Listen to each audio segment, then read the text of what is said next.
Let me know in the comments of the live chat if you have subscribed to our channel. Give me a Y for yes or an N for no. For Y, thank you. Throw up the Y. If you're no, I was going to ask you what you're waiting for. Michigan is playing a football game in 18 days as we're filming this live. We're going to put this up on the channel as well later in the week. So it might be, 15, 14 days before their first game. And so if you haven't subscribed, you're missing out on daily Michigan football videos inside the program, more news and inside rumors on injuries, depth charts than any other media outlet here covering the Michigan football team. So give me a Y for yes, you have. You're the man. You're awesome. You're the woman. If no, now is the time. YouTube.com/Michigan TV.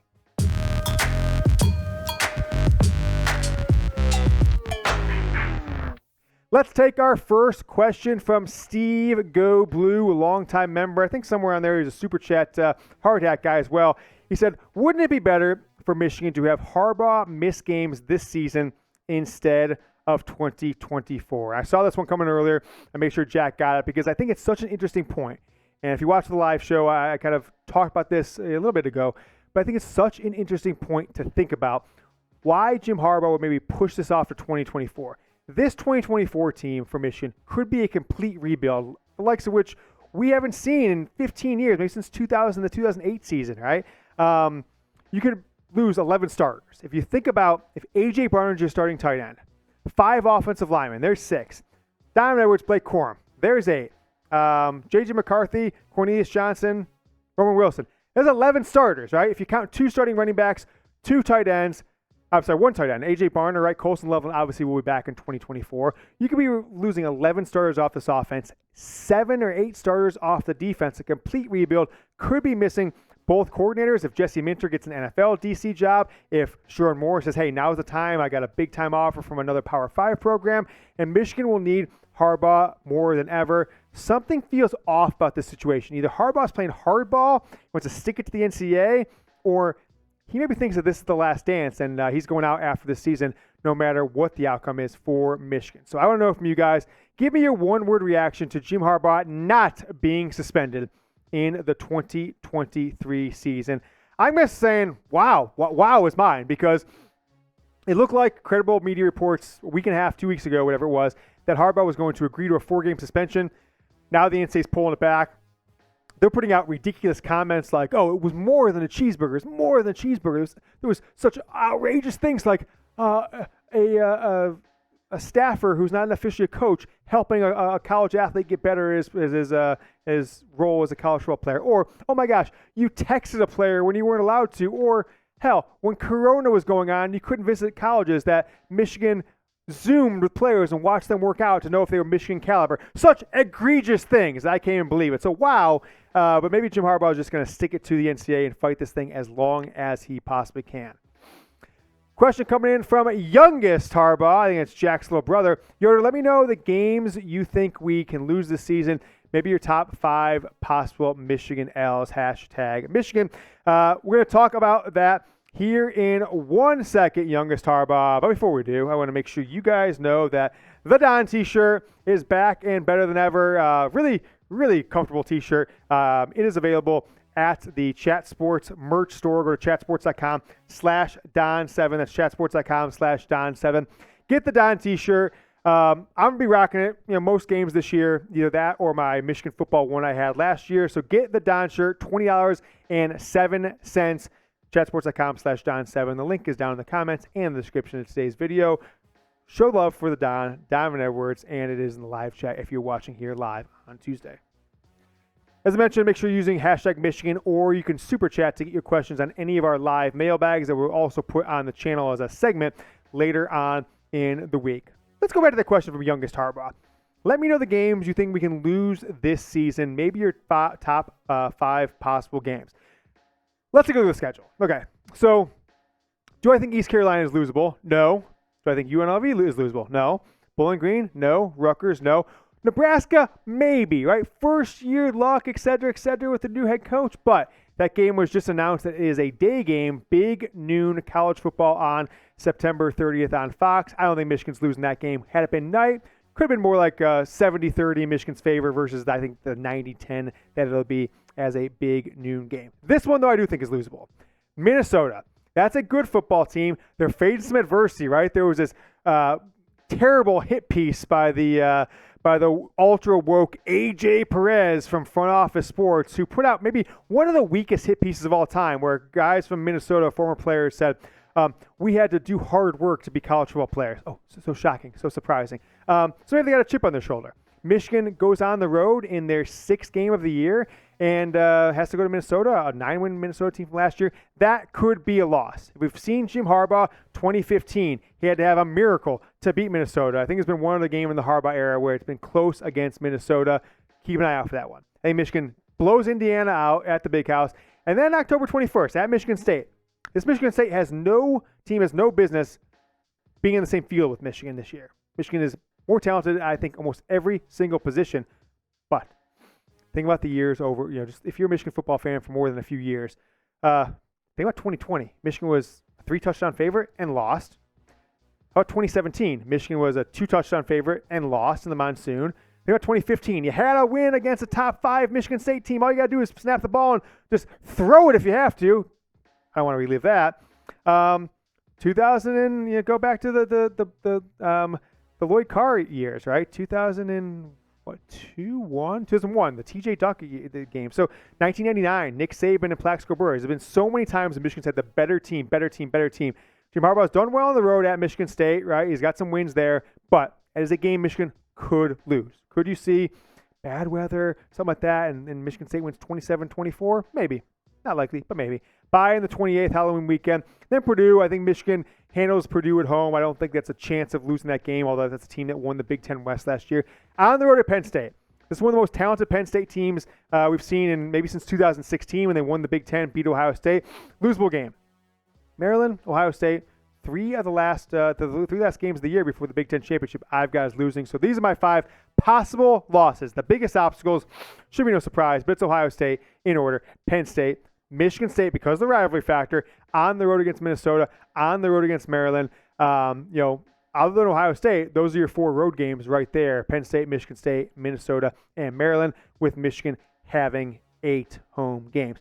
All right, so that is the Michigan football schedule. That is my run of the 5 games they could lose. Make sure you guys are always with me on the Bosa train. Beat Ohio State. Again, if you can, every time you watch one of our show, type in the comments because it's just good juju. It's just good vibes out there. It feels good to say because they've got their Bosa players. It means something. It's kind of like our college football political slogan. Since we launched it, January of 2020, the world's changed in more ways than one, including that Michigan is now going into the 4th college football season since we launched this political college football campaign. Have not lost to the Buckeyes 3 straight seasons. They have not lost to Ohio State. Give me a Bosa down in the comments or, of course, in the YouTube live chat. Blue Wolverine, my guy, a member of our executive producers of the show that you're going to see at the end of today's video. So if you want to see me give shout-outs to our 40 biggest Super Chat contributors, wait to the end of today's video. Name your top 3 concerns for Michigan this season as far as position weakness. Well, number 1, it is cornerback 2. Amarian Walker, who a lot of people slated as the other cornerback at the beginning of spring practice coming out of last season, he's hurt. Right, he's been seen at Schembechler Hall and at the Michigan scrimmage multiple times in the past week on crutches. Now, Josh Wallace coming over from UMass helps, but he's never faced the kind of wide receivers that Penn State or Ohio State or Maryland are going to throw at Michigan this year. And Jaden McBurrows, right, it's been on Michigan campus a few years, hasn't really done much of anything. So someone's got to step up, right? Like maybe G-Mon Green did the last season, right? Like DJ Turner did 2 years ago, then turned into kind of more of a star player last year for Michigan. Somebody's got to step up.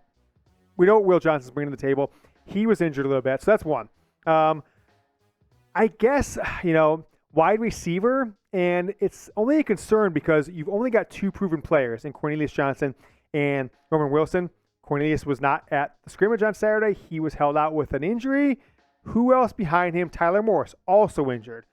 Samaj Morgan, Fred Moore, these freshmen, Darius Clemens, redshirt freshman. What has he done? There's a lack of depth and really a lack of future at Michigan at the wide receiver role based on past performance that I see potentially being a tough one to come this year. And how about the kicker game, right? They brought over James Turner from Louisville, a multi-year starter at Louisville, but losing Jake Moody, the best kicker in Michigan football history, that's one. We saw him win at least one game last year against Illinois. Prior year, one against Nebraska, last-second touchdown. And, several games, most notably, just Illinois last year, when he's kicked 5 or 6 field goals for Michigan. that is one of the positions that I think Michigan got a good transfer player, but we'll see what he does when he's playing in big-time Big Ten college football. Mark Mechkowski, he says, do you think Iowa, I think that's what he means, has a shot at Penn State early on? So I wanted to glance at Penn State's schedule to make sure. They open up with West Virginia, which I think will be an interesting game on September 2nd again. And Iowa's their fourth game, so it's their second Big Ten game.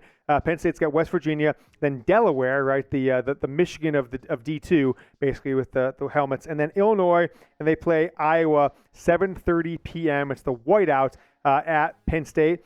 Penn State's not been as good in those whiteout conditions as I think people think they have, right? Michigan's beat them there once or twice. Ohio State has as well. I think Auburn may have. No, they beat Auburn, though. Cade McNamara, Eric All, right? That's their starting quarterback, their starting tight end. Iowa's got a really strong defense, so could they have a shot at Penn State before Drew Aller gets settled in? I think they could. I wouldn't be surprised if Iowa went in there with a guy who's gone into that environment in Cade McNamara in 2021. Not only beat Penn State, beat him on a last-minute drive.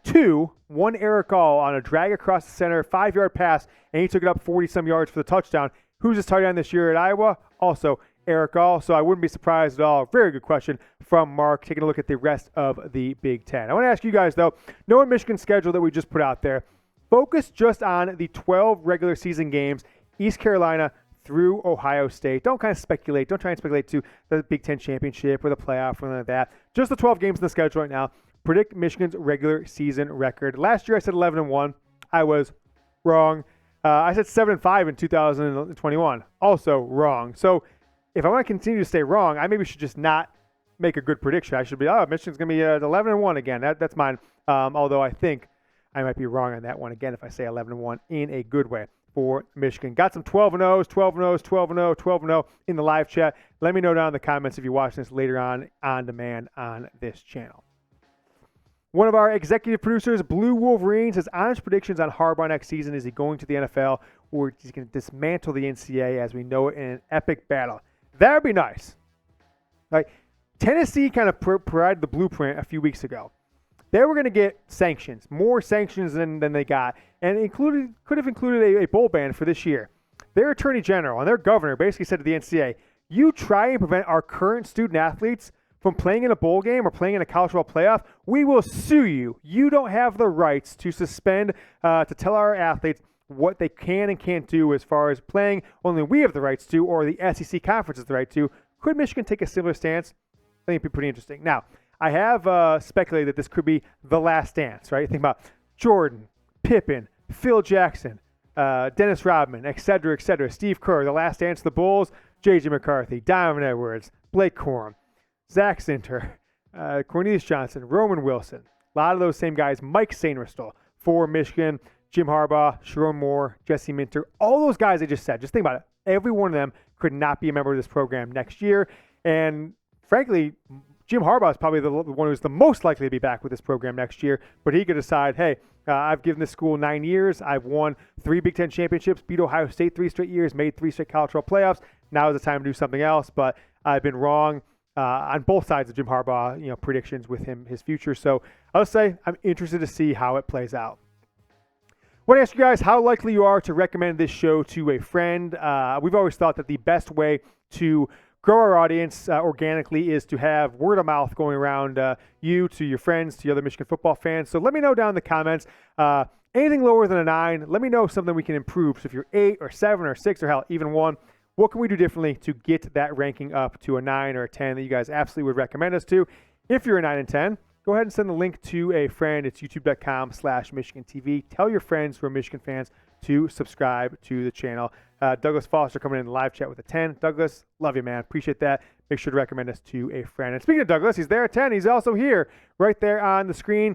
Do you think we can expect the same or better performance from Blake Corum this year? #Michigan. Now, if Donovan Edwards is healthy the entire year, I don't think you're going to see as many carries for Blake Corum, right? That's a lot of carries for 247 carries for the 11 games he played, over 20 carries a game. And while we're here, Jack, I want to, you can bring me back as whenever you want, but I want to talk about the game log last year, because with Donovan Edwards out, remember he got hurt in the Hawaii game, and then he also got hurt later on in the year too because he missed quite 2-3 games down the stretch. Think about this for Blake Corum. Carries. 2 carries for Corum. Oh, no, sorry, that was Ohio State. So once you get to the 4th game of the year, Maryland, this is carries for Donovan Edwards. 4th, 5th, 6th, 7th, 8th, 9th. So 4th game, 30 carries, 29 carries, 25 carries, 28 carries, 33 carries, too many, 28, then 18 in the first half. 18 carries against Illinois. They're completely riding on him, 108 yards. So that's a lot of carries. I hope you take a step back as far as amount of carries he gets. Give Donovan Edwards 12 to 15 carries himself if both guys can stay healthy. I do think, though, with the offensive line, development of the passing game, another level with JJ McCarthy and the wide receivers, 2 tight ends, that Blake might have more running lanes than he did last year. So you might get up there to the 1,500 carries, but scale back your amount of rushes by 30 or 40 rushes throughout the season. So yes, I think his production will be as good. 18 touchdowns. Look, we saw in the TCU game, Michigan could not score inside the 5-yard line early on in that game, and they had to go to trick plays, the Philly special reverse, handoff to Khalil Mullins, all this crazy stuff because Blake Corum and Hassan Haskins before him were so much better at getting in the end zone than any other running backs in the team, and that includes Donovan Edwards. Rich P. asking, will Michigan open up the offense through the air even though they will be dominant in the running game with Corum and Edwards? It all depends on Jim Harbaugh. I have been told that Harbaugh and Sherrone Moore had a deep dive on what they want this coach and this team, which is to be expected, right? This isn't something new as colleagues, but Harbaugh went back to his times. He said, hey, look at what I did with Andrew Luck at Stanford, right? Coming off Toby Gerhart was my bell cow in 2009. Then 2010, I had Andrew Luck, second year in the program. A lot of skill position players, maybe not as strong at running back. Michigan is still as strong as running back. So it's going to come down to what Jim Harbaugh wants to do if he feels that he can win games and avoid losses through the passing game. I think we saw in the Ohio State game and certainly in the TCU game late that he can trust JJ McCarthy in the red zone to make plays deep downfield. What also comes to that is the 2 pick sixes that JJ McCarthy threw against TCU that really were the difference in the game for Michigan, not to mention the 2 times they were inside the 3-yard line and didn't get the touchdown in the first half.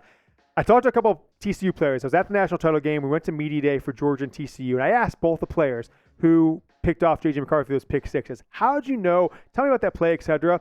Funny enough, Jack, I don't know if you remember this. You were standing right next to me. They both said they mailed it by the routes and the lineups, I should say, the formation that they had.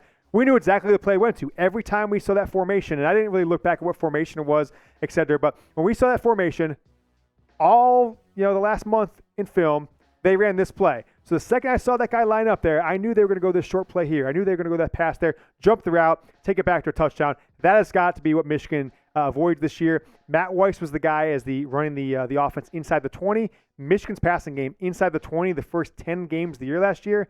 Absolutely embarrassing. Let's see if they can do it this year through the air once you get inside of the 20-yard line. I asked this in the live show a few minutes ago, but I'm going to ask you one more time. Have you subscribed to our YouTube channel yet? Give me a Y for yes or an N for no.